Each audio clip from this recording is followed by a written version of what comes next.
The Great Flood was meant to be the ultimate cleansing, a divine intervention that would wash away the corruption that had infected humanity. In those ancient days, the world had become a realm of darkness, where the Nephilim, offspring of fallen angels and human women, walked the earth as mighty warriors and self-proclaimed kings. These beings, described in Genesis as the mighty men who were of old, the men of renown, had brought violence and abomination to every corner of the world. Through Noah, God announced his judgment, a flood that would rise above the highest mountains, lasting 40 days and 40 nights. This wasn't just about punishing wickedness, it was about preserving the purity of human bloodlines. The Bible tells us that Noah was chosen because he was perfect in his generations, suggesting his lineage remained untainted by the corruption that had spread through the rest of humanity. As the waters rose, they should have drowned every trace of the Nephilim's existence. Their great cities, their mighty fortresses, their very bones, all should have been buried beneath layers of sediment, never to be seen again. The flood was meant to be the end, a complete reset of God's creation. Yet their footprints echo through history, defying the waters of divine judgment. From the sun-scorched deserts of ancient Canaan to the misty valleys of Bashan, archaeological discoveries tell a disturbing tale.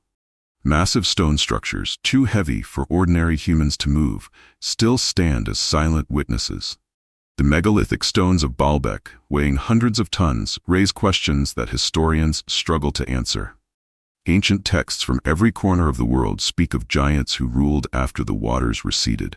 The Dead Sea Scrolls mention the Rephaim, the Anakim, and the Zemzumim, tribes of extraordinary stature that terrified even the bravest warriors.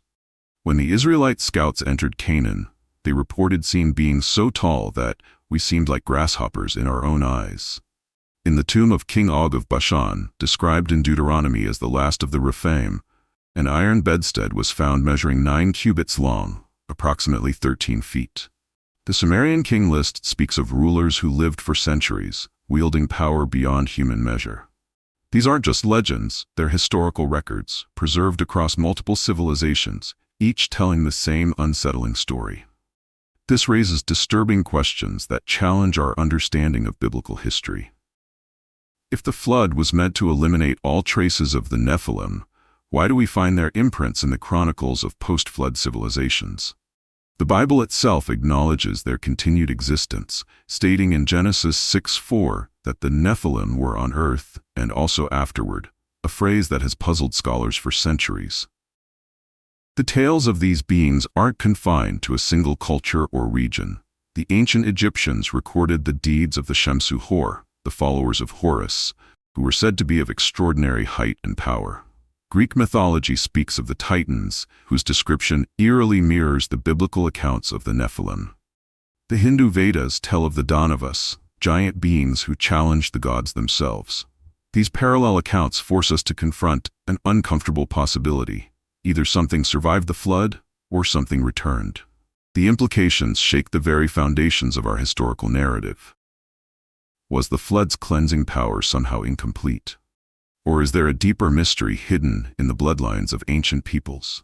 The cornerstone of this mystery lies in a single verse, Genesis 6:4. The Nephilim were on the earth in those days, and also afterward. These words, simple yet profound, open a door to questions that have haunted biblical scholars for generations. The phrase "and also afterward" suggests something that should have been impossible according to the conventional understanding of the Great Flood. Ancient Hebrew texts provide additional context. The Book of Enoch, though not canonical, offers detailed accounts of these beings, describing them as great giants, whose height was 3,000 ells. The Dead Sea Scrolls speak of them as the fallen ones, whose very existence challenged the natural order.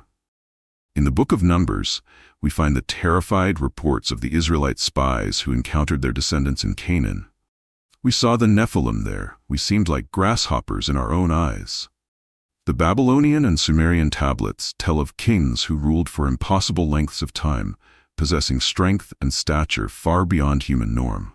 These aren't mere fairy tales. They're historical records, preserved in clay and stone, each adding another piece to an increasingly complex puzzle. At the center of this mystery stands Noah and his family, the sole survivors of the Great Flood. Scripture tells us that Noah was chosen specifically because he was perfect in his generations, a phrase that takes on deeper significance in light of the Nephilim question. This perfection wasn't just about moral righteousness. It spoke to the purity of his bloodline in a world corrupted by supernatural beings. Yet the Bible remains curiously silent about the backgrounds of Noah's daughters-in-law. These women, who would become the mothers of all post-flood humanity, are never named, their origins never revealed. This silence has led ancient commentators, including texts found among the Dead Sea Scrolls, to question whether all of these women came from untainted bloodlines. The Book of Jubilees names Noah's wife as Zara, daughter of Rachel, but tells us nothing of Shem, Ham, and Japheth's wives. The Midrash suggests that only Noah's family remained untouched by the corruption that had infected the rest of humanity. But was this true of all who boarded the ark? The answer to this question could explain much about what followed. The reemergence of the Nephilim after the flood presents one of the Bible's most perplexing mysteries. When the Israelites approached the Promised Land, they encountered the Anakim, a race of giants explicitly linked to the Nephilim. As recorded in Numbers 13, these beings were so formidable that trained warriors felt like grasshoppers before them. But how could such beings exist if the flood had purged the earth? Ancient Jewish texts suggest the corruption might have survived through hidden bloodlines. The Book of Enoch speaks of spirits that remained after the flood, while other texts hint at a second incursion of fallen angels. The Targum Pseudo-Jonathan, an ancient Aramaic translation of the Torah, elaborates on the sons of God taking wives even after the waters receded. In the land of Bashan, King Og's iron bedstead measured 9 cubits, approximately 13 feet long. The Amorites, whom the Lord destroyed before Israel, were described as being as tall as cedars. These weren't isolated incidents, but entire tribes and kingdoms, suggesting a systematic return of these ancient beings. The story of the Nephilim echoes across ancient civilizations, each culture preserving its own account of these mighty beings. The Mesopotamian epic of Gilgamesh speaks of heroes of extraordinary size and strength who ruled as kings in the ancient cities. Egyptian hieroglyphs tell of the Shemsu Hor, mighty beings who preceded the pharaohs, their heights described in cubits, far exceeding normal human stature. The Greek historians Herodotus and Pausanias documented discoveries of enormous bones, attributing them to heroes of old. In the temples of Babylon, clay tablets record the tales of beings who survived a great flood, their influence spreading across the rebuilt world. The Hindu Puranas speak of the Daityas, giant beings who challenged the gods themselves. Most intriguing are the parallels between these accounts. Whether in Sumerian cuneiform, Egyptian hieroglyphs, or Hebrew scrolls, certain details remain consistent. Beings of great stature, supernatural strength, and a connection to divine or celestial origins. These weren't simple myths, but historical accounts, treated with utmost seriousness by ancient chroniclers and religious authorities. The first and most unsettling explanation for the Nephilim's return lies in the possibility of hidden bloodlines. Ancient Hebrew texts suggest that while Noah was perfect in his generations, the same might not have been true for everyone on the ark. The wives of Noah's sons remain unnamed in Scripture, their lineages unrecorded. A silence that speaks volumes in a text where genealogy holds such importance. The Book of Enoch provides additional context, describing how the corruption of flesh spread through the ancient world. The Targum Pseudo-Jonathan, an ancient Aramaic translation, suggests that some bloodlines remain tainted even after the flood. This would explain why certain tribes in Canaan exhibited characteristics of the Nephilim: extraordinary height, strength, and longevity.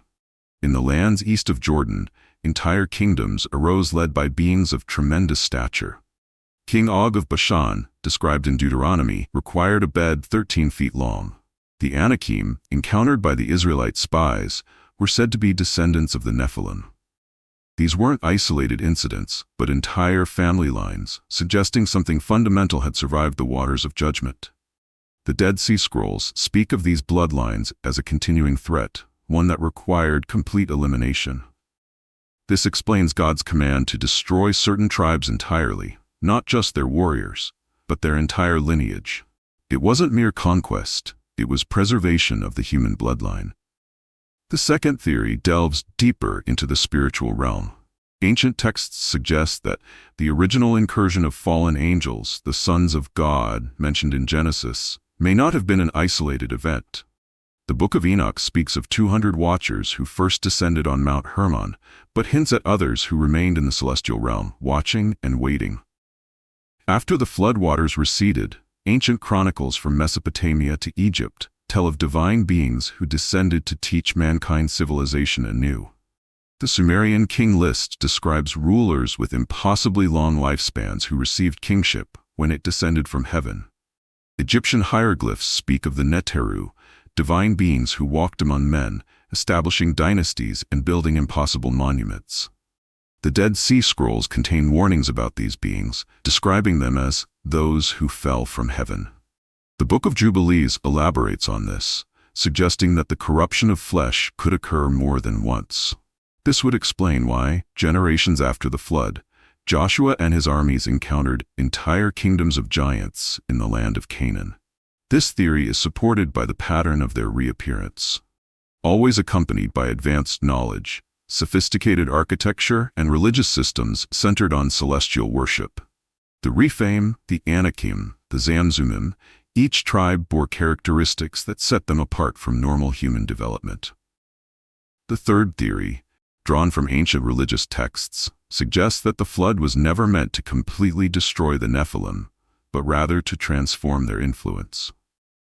According to the Book of Enoch and other ancient Hebrew writings, when the physical bodies of the Nephilim were destroyed, their spirits remained, becoming what many texts refer to as the unclean spirits. This interpretation finds support in various ancient sources. The Dead Sea Scrolls speak of spirits that survived the flood, seeking to influence mankind. Early rabbinical writings describe these entities as bodiless beings, lacking physical form but retaining their desire to corrupt humanity. The Book of Jubilees warns about their continued presence, suggesting they remained active in the post-flood world. Ancient Mesopotamian texts describe similar beings, spirits of the Ancient Ones, who survived divine judgment. The Egyptians wrote of powerful entities that transcended physical death, continuing to influence the affairs of men. Even the Canaanite tablets speak of Rephaim, spirits of mighty warriors who refused to remain in the underworld. These accounts suggest a more complex understanding of the Nephilim's survival. Rather than physical beings who somehow escaped the flood, they became spiritual entities, their influence continuing through religious practices, cultural traditions, and ancient knowledge passed down through generations. The influence of these beings manifested not just in physical stature, but in the establishment of ancient power structures. Archaeological evidence shows that after the flood, civilizations suddenly emerged with complex hierarchies, elaborate religious systems, and advanced architectural knowledge, all allegedly passed down from divine or semi-divine rulers. The Sumerian king list describes the first post-flood dynasties as having direct connections to heaven, their kings ruling for extraordinary lengths of time. Egyptian pharaohs claimed descent from the gods, building monuments that required inexplicable architectural precision. The Babylonian priests preserved knowledge they claimed came from ancient beings who survived the great waters. In Canaan, the Rephaim established kingdoms centered around religious worship, building cities with massive stone blocks that seem impossible to move with ancient technology. The Bible records these power structures as requiring complete destruction, not just military defeat, but the elimination of their entire religious and cultural systems. Ancient Hebrew texts warn about these ruling systems, describing them as corrupting influences that threatened to lead humanity away from true worship. The Book of Enoch specifically mentions how these beings established themselves as objects of worship, creating hierarchical structures that mimicked divine order but served darker purposes.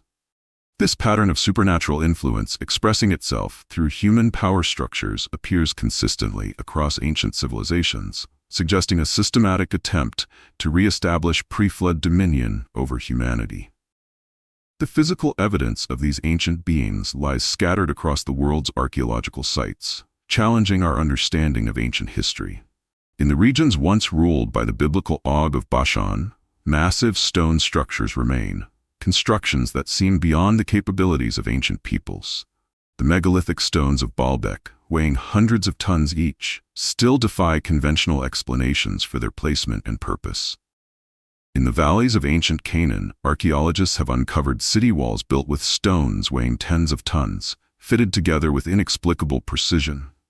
These aren't rough-hewn blocks, but precisely cut and placed stones that have withstood thousands of years of earthquakes and weather. The ancient texts speak of these cities as being built by the Rephaim and Anakim, tribes of extraordinary size and strength. The tombs of these ancient rulers tell their own story. In Egypt, sarcophagi have been discovered far larger than necessary for normal human beings. The Book of Deuteronomy describes King Og's iron bed as 9 cubits long, approximately 13 feet, and archaeological discoveries in the region have uncovered massive stone structures consistent with these dimensions. Ancient burial sites across Mesopotamia reveal intriguing patterns. Royal tombs often contain oversized artifacts, weapons, armor, and personal items that seem designed for beings of unusual stature.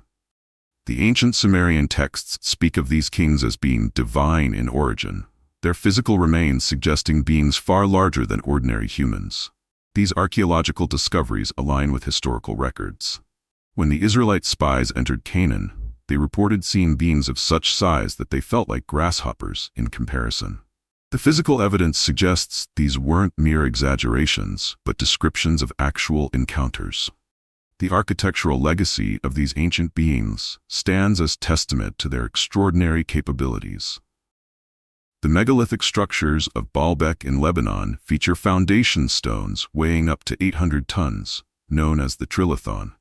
These massive blocks were quarried, transported, and placed with such precision that not even a blade of grass can fit between them.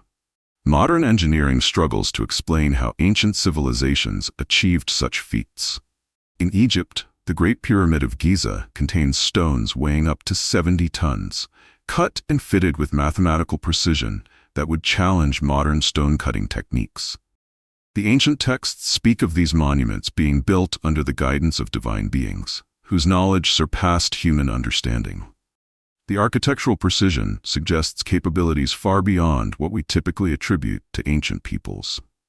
The ancient city of Sacsayhuaman in Peru features walls built with stones weighing up to 125 tons, fitted together so perfectly that no mortar was needed. Local legends speak of giants who built these structures, moving massive stones as if they were pebbles.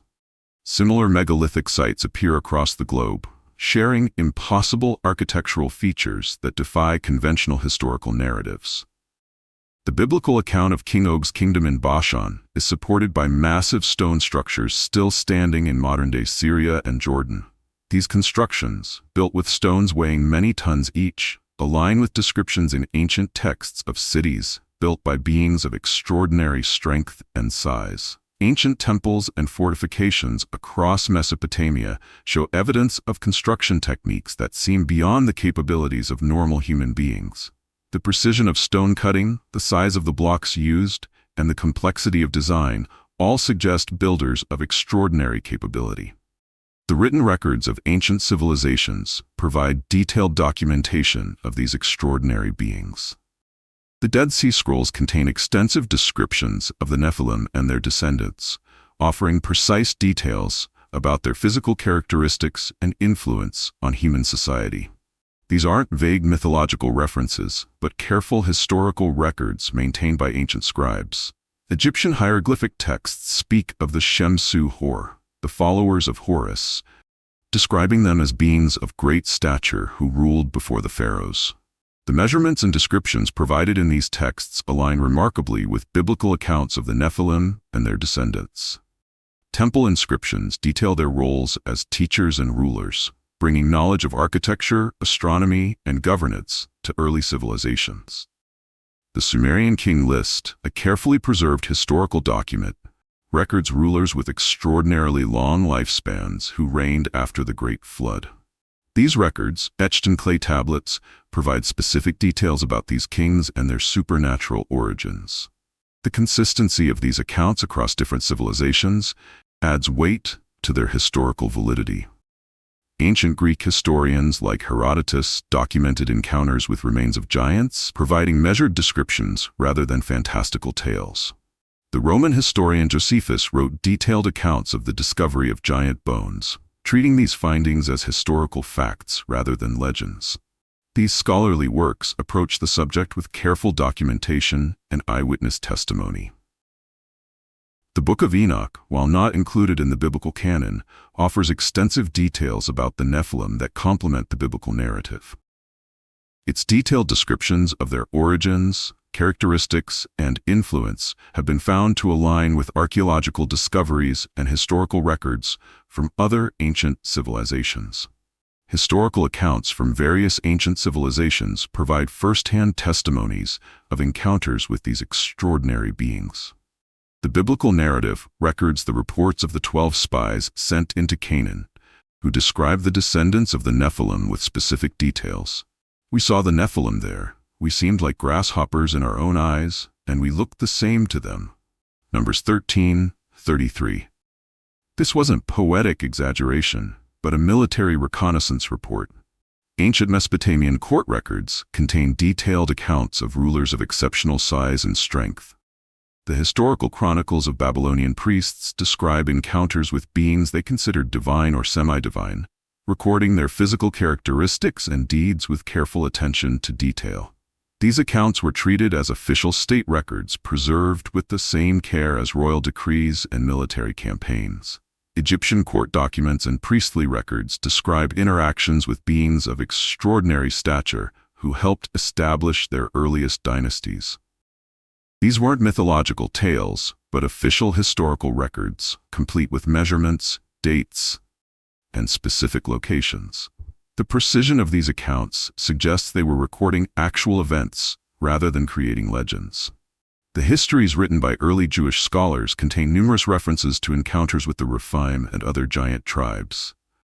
These accounts include specific battle details, locations, and descriptions of their weapons and armor. The level of detail in these military records suggests they were based on actual battlefield encounters rather than folklore. These historical records are remarkably consistent across different cultures and time periods, despite geographic separation. Whether in Egyptian hieroglyphs, Sumerian cuneiform, or Hebrew scrolls, the descriptions of these beings share common characteristics that suggest they were drawing from real observations rather than shared myths. The influence of these ancient beings extends into the traditional practices and knowledge systems of early civilizations. Ancient Egyptian records detail specific architectural techniques passed down from the time of the gods, describing methods of stone cutting and construction that seemed impossible for their time. These weren't mere legends, but carefully preserved technical knowledge. In Mesopotamia, the earliest written records speak of knowledge given by divine beings who survived the flood. The Sumerian priests maintained detailed records of astronomical observations, mathematical principles, and architectural techniques that they claimed came directly from these ancient teachers. These weren't simple religious texts, but practical manuals of advanced knowledge. The Dead Sea Scrolls contain passages describing specific practices and knowledge attributed to the pre-flood era. These texts detail everything from agricultural techniques to governmental systems, supposedly preserved from the time when the sons of God walked among men. The precision and complexity of this knowledge suggests it came from actual instruction rather than mythological imagination. Ancient Hebrew texts describe how certain tribes maintained distinct practices and traditions linked to their unusual origins. The Rephaim, for instance, were known not just for their size, but for their specific religious practices and architectural knowledge. Their methods of construction and worship were seen as corrupting influences that needed to be eliminated, along with their bloodlines. These traditional practices weren't limited to technical knowledge. Ancient texts describe specific forms of governance, religious ceremonies, and social structures that were attributed to these beings. The consistency of these practices across different civilizations suggests they stemmed from actual historical sources rather than independent cultural development. The influence of these beings fundamentally shaped the power structures of ancient civilizations. In Egypt, the earliest dynasties claimed direct descent from divine beings, establishing a system of divine kingship that would last for millennia. The pharaohs weren't simply rulers, they were living links to what they claimed was an ancient, superhuman lineage. The Sumerian city-states were built around massive temple complexes, their rulers claiming authority through direct connection to celestial beings. These weren't mere political claims, they were the foundation of entire governmental systems, complete with elaborate hierarchies and precise protocols. The kings maintained detailed records of their divine heritage, treating it as historical fact rather than propaganda. In Canaan, the territories controlled by the Rephaim and Anakim were organized around religious centers that demonstrated unusual architectural sophistication. These weren't primitive tribal structures, but complex societal systems built on claims of supernatural ancestry. The biblical command to destroy these groups completely suggests they represented more than just military threats. They were competing systems of authority and belief. Ancient Babylonian records describe how their earliest rulers established systems of law and governance based on knowledge they claimed came from supernatural sources. These systems weren't developed gradually through human experience. They appeared suddenly, fully formed, with complexities that suggest external influence. The Book of Enoch describes how these beings established themselves at the top of human society, creating hierarchical structures that mimicked divine order. These weren't just political arrangements, but complete systems of authority that influenced every aspect of ancient life, from religious practices to architectural achievements. The influence of these beings became deeply embedded in ancient religious systems. Egyptian temples contained detailed hieroglyphic records describing the Shemsahor, the followers of Horus, as divine beings who established the earliest religious practices. These weren't mythological stories, but carefully preserved historical accounts of how their religious system began. The Mesopotamian temples preserved records of the Apkallu, ancient sages who brought divine knowledge to humanity. Their religious texts describe specific rituals, astronomical observations, and sacred practices that they claimed were taught directly by these beings. The precision and complexity of these practices suggest origins beyond normal human development. In Canaan, the religious centers of the Rephaim incorporated architectural features that required extraordinary knowledge and strength to construct. The biblical accounts describe these centers not just as places of worship, but as manifestations of supernatural power that had to be completely destroyed. The Hebrew texts portray these religious systems as corrupting influences that threaten to lead humanity away from true worship. The Dead Sea Scrolls contain warnings about religious practices that originated with the Watchers, beings who taught humanity knowledge that led to corruption. These weren't vague cautions, but specific descriptions of religious systems that claimed divine origin while serving darker purposes. Ancient Hindu texts speak of beings called asuras, who possessed great knowledge and established complex religious practices. Similar accounts appear in Persian texts, Greek histories, and Native American oral traditions, each describing beings of extraordinary nature who established religious systems that shaped human society. As we've traced this ancient mystery, several key points emerge from our investigation. The biblical account of the Nephilim represents more than just a religious narrative. It's supported by a vast array of historical records, archaeological evidence, and cultural memories preserved across civilizations. The Great Flood, while meant to cleanse the earth, didn't fully eliminate the influence of these beings. Whether through surviving bloodlines, spiritual remnants, or the return of fallen angels, their presence continued to shape human history. The evidence appears in the massive stone structures they left behind, the power systems they established, and the religious practices they instituted.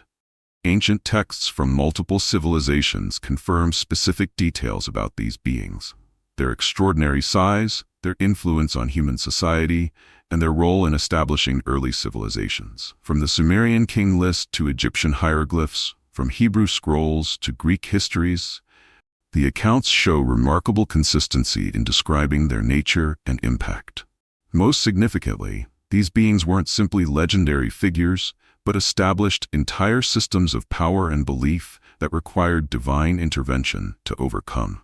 Their legacy wasn't just physical, but deeply embedded in the religious and political structures of ancient civilizations. These historical findings raise profound questions that resonate even today. If the Nephilim's influence survived the flood through bloodlines, religious systems, and power structures, what echoes of their legacy might still remain? The ancient texts warn us that their impact wasn't limited to physical presence alone, but extended into the very foundations of human civilization. The biblical narrative shows a pattern of divine intervention when humanity strays too far from its intended path. The flood was such an intervention, as was the command to destroy certain tribes completely. These weren't acts of simple destruction, but of preservation, protecting the human bloodline and spiritual heritage from corruption. What lessons can we draw from this ancient struggle? The accounts suggest that supernatural influence, once established, becomes deeply embedded in human society. The patterns of power, worship, and authority established by these beings required divine intervention to break. Join us in our next episode as we delve deeper into the historical legacy of these ancient beings. We'll explore how their influence shaped the earliest human civilizations, examining the archaeological evidence that supports the biblical narrative. We'll investigate the ancient royal bloodlines that claim descent from these beings, studying historical records that detail their extraordinary characteristics. From the massive structures they built to the power systems they established, we'll trace their impact through human history. Most importantly, we'll examine the ancient texts that warned about their influence, not just religious documents, but historical records from multiple civilizations. What were these beings? Why did they require such dramatic divine intervention to counter their influence? And what can their story teach us about the nature of human civilization itself? If you followed this journey into ancient mysteries, we invite you to share your thoughts in the comments below. What do you think about these historical records? Do you see patterns in ancient architecture that still puzzle us today? Your perspective might help others understand this complex narrative. Don't forget to subscribe to our channel for more deep dives into ancient history and biblical mysteries. Every like helps us reach more people interested in understanding these profound historical questions. Share this video with friends and family who appreciate exploring the mysteries of our past. Join us on this continued exploration of ancient history as we uncover more evidence and examine the records our ancestors left behind. Your support makes it possible for us to bring these fascinating historical investigations to light.